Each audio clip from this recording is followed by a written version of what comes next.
तो करम पटकलस पेड़ा पर से कि पीछे मरलस भाई। ओ दैवा चलेला दाऊधा अब के करा से दिखलाई। कि लोग कहत बा कि ढोंगू करत बा, कि लोग कहत बा कि ढोंगू करत बा, दुनिया हंसी उड़ाई। ओ मोर पीर रघुवीर के बिना अरे अब दोसरे के पति आई। तो ये बात उस समय के बाद जब भरत जी अपने ननिहाल से अयोध्या खातिर वापस लौटल बानी और पूरा परिवार शोक में डूबल रहा।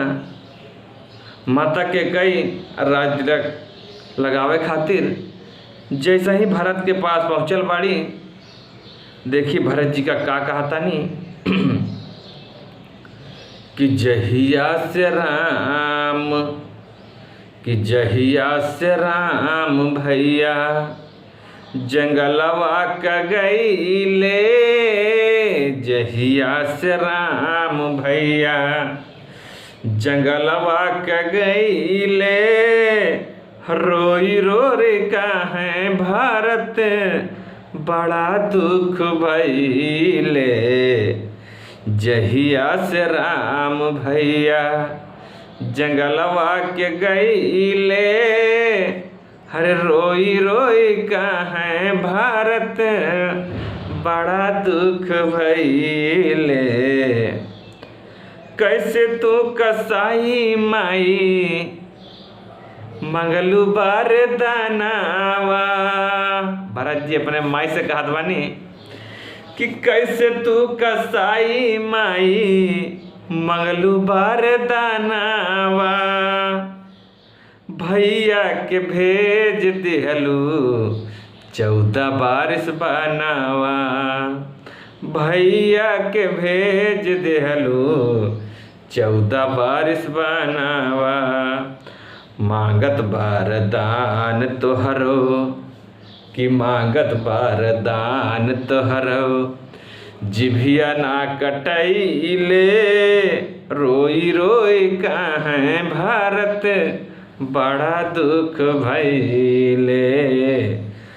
कि जहिया से राम भैया जंगलवा का गईले, रोई रोई काहे भैया बड़ा दुख भइले। मंगत बारदान तोहरा जिभिया ना कटैले, रोई रोई काहे भारत बड़ा दुख भइले।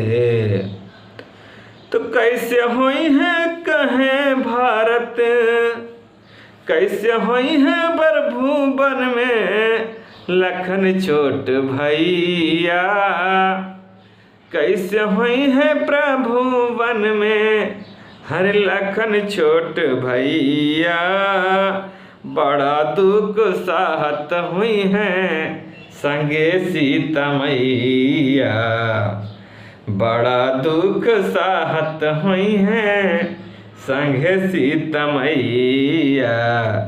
राम राम रटते पिता, कि राम राम रटते पिता गैले सूर धाम, राम राम रटते पिता सूर्य धाम गैले, रोई रोई काहे भारत बड़ा दुख भइले।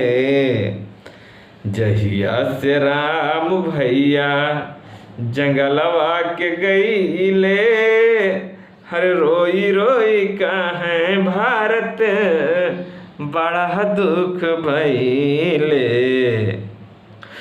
रोई रोई काहे भारत बड़ा दुख भइले।